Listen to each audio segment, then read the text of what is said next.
八贤王和庞太师才有问题，他们俩来这里的时间也太过巧合了。而且这2人怎会结伴同行？他们有全职开封府事作保，想必没打算瞒着。这一行的目的，我猜用不了多久啊，咱们就能知道了。对了，捋一捋这2天发生的事。我注意到一个问题，正想听听你们的意思。你们有没有觉得，包公子，包公子，魏先生请你去他房中一叙。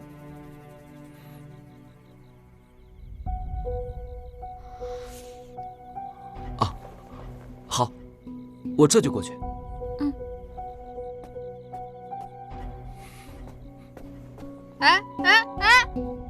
包大哥，你快说呀！话说一半，真叫人心急。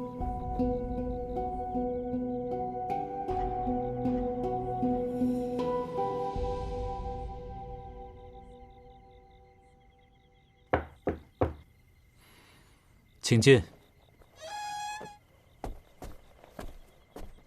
学生拜见王爷。不必拘礼，坐吧。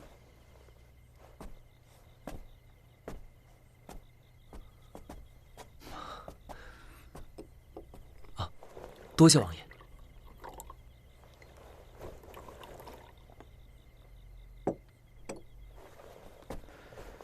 你可知本王此番来意？王爷有全知开封府事文书在手，想必是有备而来。亲2人的命案事发突然，王爷难以未卜先知。莫非您来破灵镇是与猫灵有关？雾里探花，花似花；水中望月，月非月。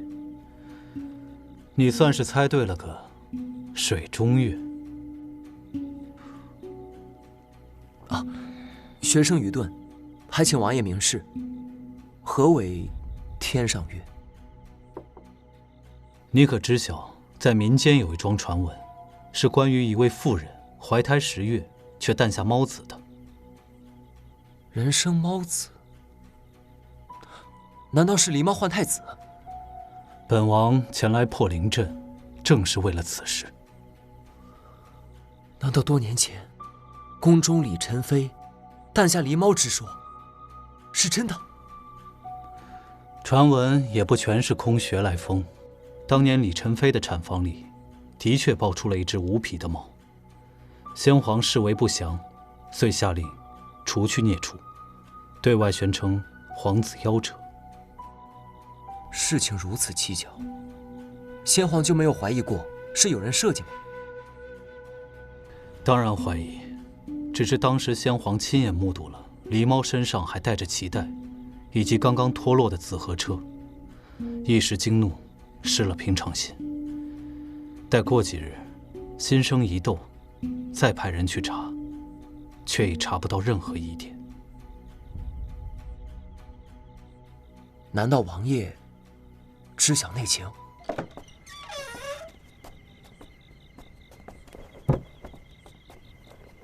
快点儿，别磨磨蹭蹭的。女人真是霸道。阿仁姐姐，我可不是说你。姑娘，我弱智纤纤，展少侠帮我提个行李都要鸣不平，我看你才霸道。你弱智纤纤，我看你是弱智吧你。小青瓜，你什么意思？你别过来，我可不和女人动手。你找打是不是？等等。你刚刚说不和女人动手，但一路上明明和我切磋得很开心嘛。切磋和扯头发是不一样的。你们收拾，我去找我包大哥。你包大哥正在和八贤王谈事呢，哪有功夫理你？那我睡觉去。再待下去，我就等着给弱智女子端洗脚水了。好你个小青瓜，溜得倒快啊！走吧。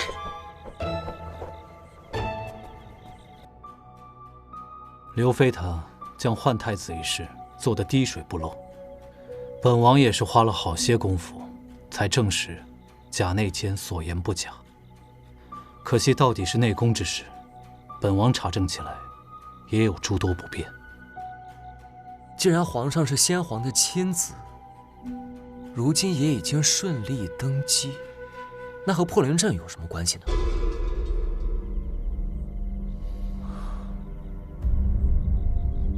莫非刘妃知晓了此事，又有什么动作？你所言离真相相去不远。当年内奸秦凤总管冷宫，他见李妃可怜，便对李妃照拂有加。后来秦凤得知李妃实为皇上生母，不料此事被刘后的耳目探听泄露。贾内监预料李妃将难逃一死，忙安排秦凤连夜护送李妃出宫。刘后一怒之下，便对李妃赶尽杀绝。刘后派人追杀李妃至空寂岭后，寻不见其人，未觉后患，竟屠了空寂岭全族，上到耄耋老人，下至黄口小儿，尽葬送于这场无妄之灾。怪不得常人只知破灵阵，不知空寂岭。原来是这里发生过灭族之祸。是啊，可惜待我查到那批杀手头领的身份，却发现人已莫名失踪。不过杀人灭口是刘后的一贯作风，这倒也不稀奇。这么说来，李妃已经被害。我之前一直也是这么以为的，可就在3个月之前，贾内监在弥留之际给我留了一封密信，说李妃尚在人间，而且就在破灵阵。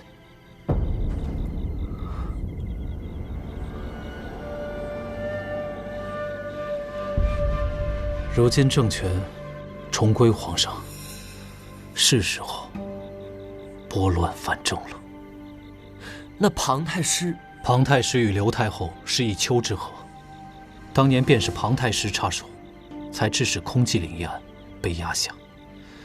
贾内监的密信辗转2月余才至我手中，想必是因已经走漏了风声，所以庞太师才会暗中跟随我至此。倘若李妃落入庞太师之手，后果将不堪设想。当务之急，便是尽快找到李妃，护其回宫。皇上是否知道李妃还活着的消息？这我也不太确定。你们在破灵阵可曾查到什么线索？有，而且还非比寻常。在此之前，像是空穴来风，但如今看来，却是斑斑可考。什么线索？猫灵诅咒杀人。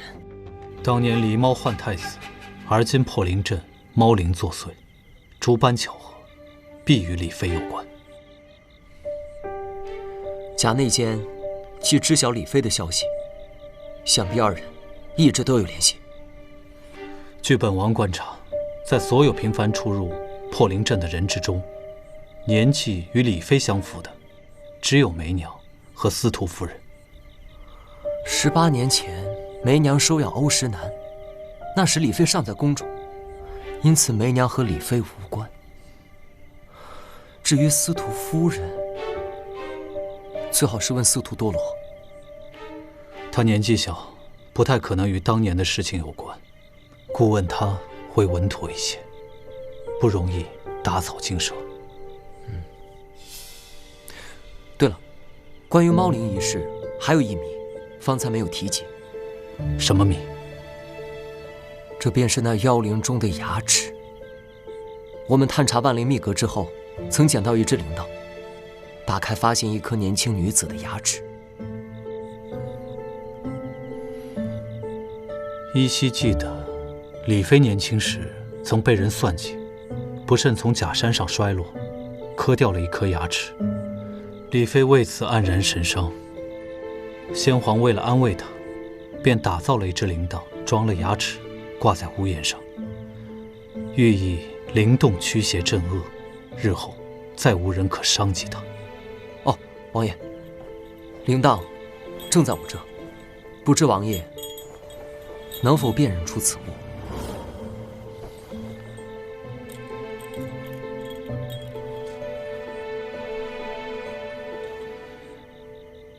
毕竟是宫闱之事，我也只是听说而已。不过这只铃铛，颇像是玉造之物。天底下怎有如此巧合的事情？那万灵秘阁果然非比寻常。此事暂时无法查证，不如明日你找司徒多罗打听打听司徒夫人。那本王就静候佳音了。是。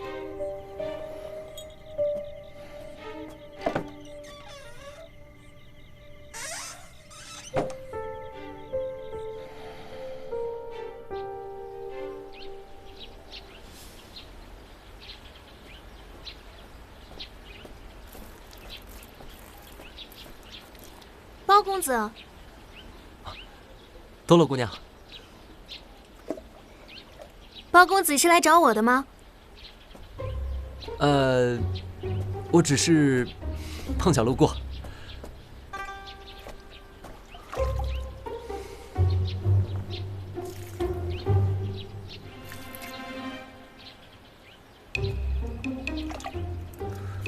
哎呦，这铜镜摆设的极为巧妙啊，辉映着日月之光，站在高处观赏，犹如草生于水畔，不知是何人巧思。是我娘放在这里的，她向来喜欢这些零零星星的装饰。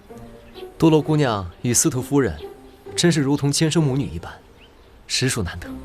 是啊，我娘不太喜欢妹妹，但对我极好。当初我爹见妹妹可怜，便将她留下。刚开始我娘心中不满，对妹妹冷言冷语，但我娘和我爹置了几日气之后，便也痛快认了。我娘与妹妹的关系一下子缓和了不少，虽然对她仍旧有些漠视，但终归不曾太过为难。不知司徒夫人是何时嫁给司徒族长的呢？数年前，我爹被派来做破灵阵的一阵之首，正巧遇见了他从外镇逃荒至此。我爹见他十分狼狈，想必吃了不少苦，便出于善心施予援手，帮他在此安了家。一来二去，日久生情，他就成了司徒夫人。哎，一大早怎么不见展昭他们？你可知晓他们去了哪儿吗？展少侠和白姐姐去陶艺家了，南姑娘正在厨房准备早饭。哦，多谢，你先忙着，正好我也去看看赵公子。包公子，先吃过早饭再去吧。啊，也好。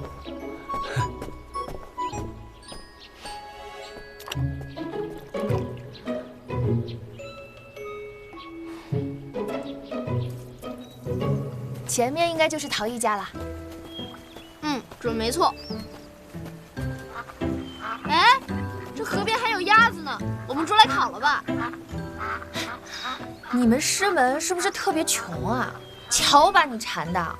哼，我们师门的钱多着呢，都拿来做善事了。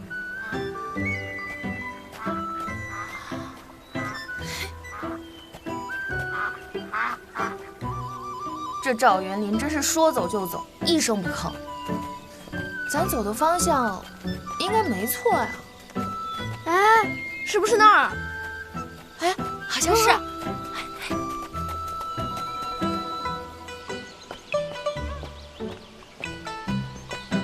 找了半天，咱们终于到了。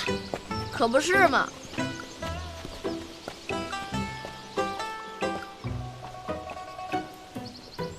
陶艺，展昭，你来找我玩吗？是啊。快进来。可算是找到你家了。哎，这看起来挺有意思的，我能试试吗？好啊，是吧？帮你一学就会。好。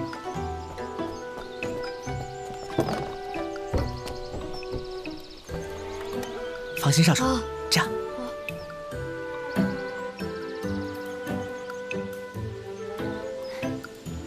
不是要来找赵公子吗？难怪昨晚你和王爷相谈甚久，闹了半天，这镇子里竟藏着皇妃。如此想来，司徒夫人前来破灵镇的时间未免也太巧合了。自从八贤王和庞太师来到破灵镇之后，她便比平日里沉默许多。我看呐，司徒夫人多半就是李妃。昨夜我就觉得司徒夫人有些不对劲。倘若你推测是真的，她如今在教，便不可能回宫了。即使她和皇上母子相认，身份也已经颇为尴尬。既然如此，那她为何要告诉贾内监自己尚在人世的消息呢？当年刘妃狸猫换太子，害得李妃骨肉分离，落入冷宫，之后又欲杀她灭口，这是何等的负屈含冤！如今皇上已经亲政，刘太后知晓皇上的真正身份，岂能不处处提防？或许李妃正是因为担忧儿子处境，所以打算亲自翻案，一举除掉刘太后。或许吧。哎呀，展昭，你弄我衣服上了！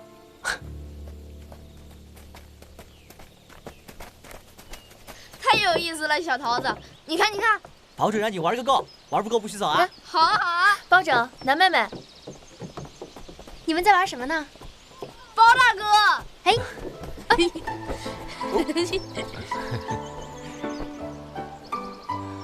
我说小青瓜，你见到阿整这双眼放光的样子，活像司徒多罗呀！我武艺超群，展少侠，怎么能像个女子？女子怎么了？展小昭，你要是这样说话的话，可是会娶不到媳妇儿的。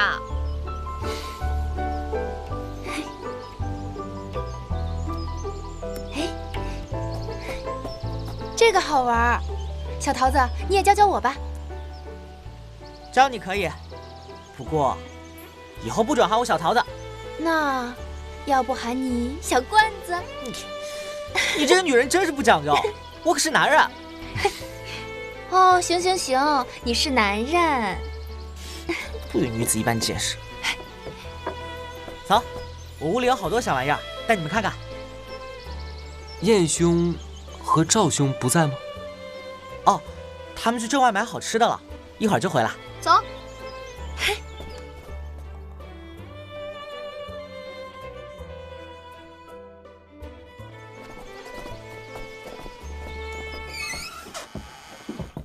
你们看，哇，真好看，这都是你做的呀，好厉害啊！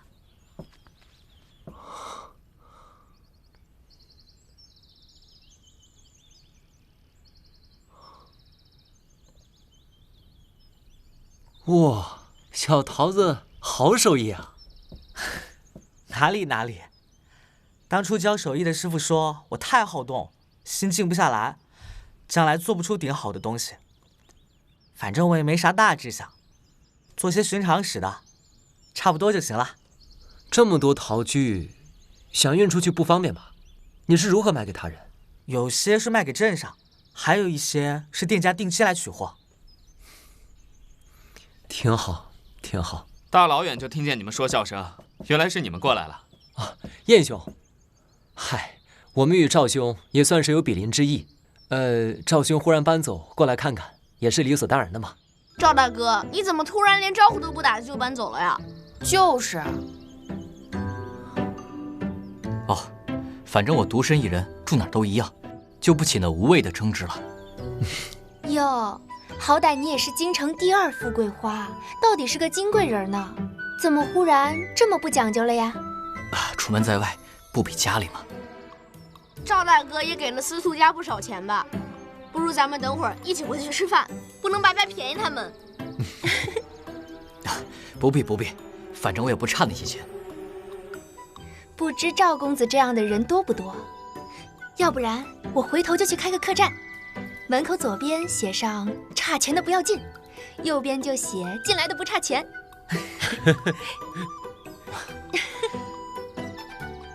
那你横批不如就叫愿者上钩吧。我看应该叫不黑不收钱。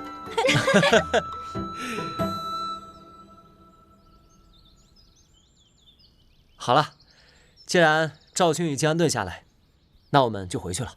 哎，慢！我刚买了烧鹅烤鸡，吃完再走吧。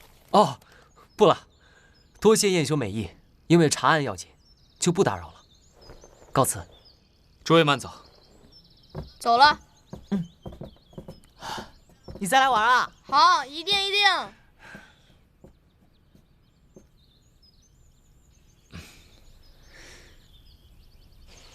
一夜不见，赵元林怎么跟蔫了的倭瓜似的？他一下子不做作了，反倒叫人不习惯。赵大哥不会被这2桩命案吓懵了吧？话说回来，欧大哥和莫欣姐姐看起来都是与世无争的模样，实在想不到他们竟会为人所害。你们男的看女人根本不准。我南天竺混迹江湖这么些年，最会洞察人心了。依我看，司徒莫欣才不是什么柔弱无助的小可怜。那你都洞察到什么了？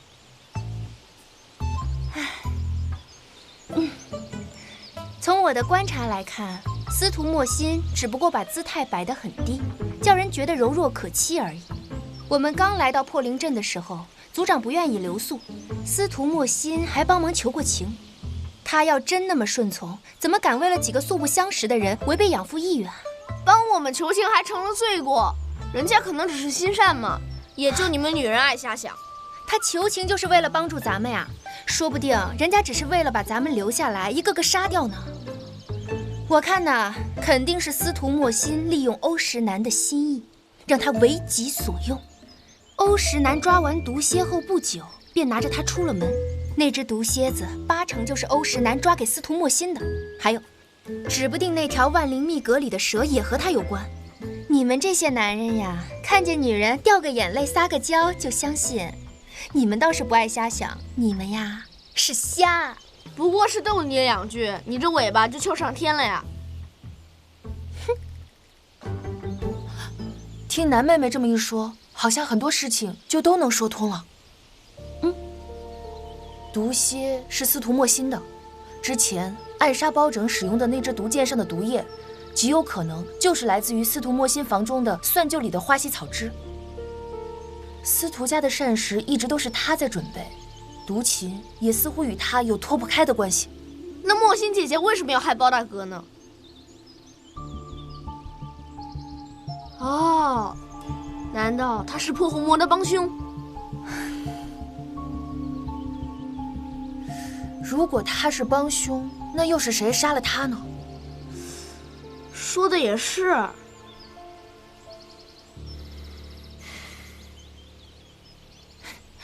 看你一脸众人皆醉我独醒的样子，想什么呢？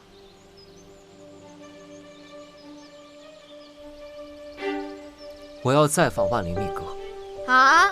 再访万灵密阁？我们上次去万灵密阁什么都没有发现啊，已经翻了个遍，应该不会漏掉什么线索吧？不然，凭空出现的残崖妖灵，令人疑惑的史料传言，万灵密阁里一定有什么东西被我们忽略了。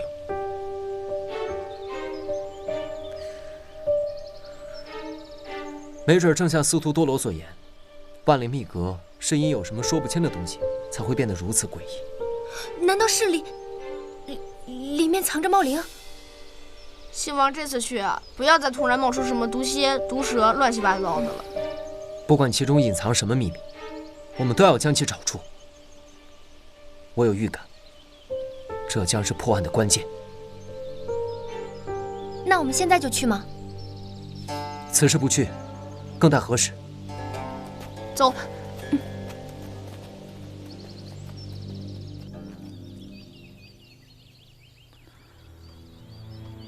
本王倒是想知道，太师为何突然出现在这里？你我在京城见面不点头，自打出了京城，太师是如影随形啊，这让人不免心里犯嘀咕。王爷素有贤名，老夫向来钦佩。今日难得远离朝堂，不为琐事所累，自然要好生跟着学学。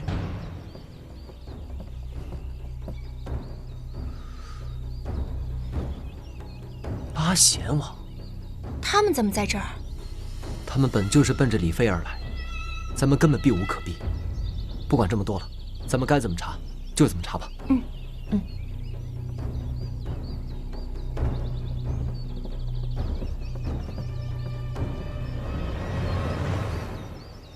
见过王爷。太师。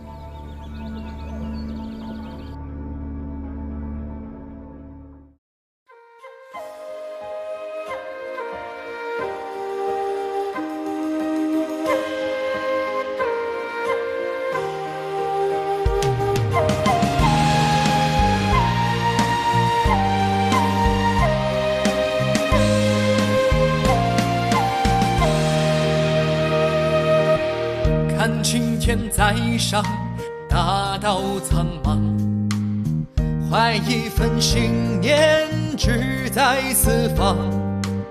说少年轻狂，却偏爱去闯，一路妖魔，又能怎样？揭开迷离的真相，盘根错节的过往，断案何须要公堂？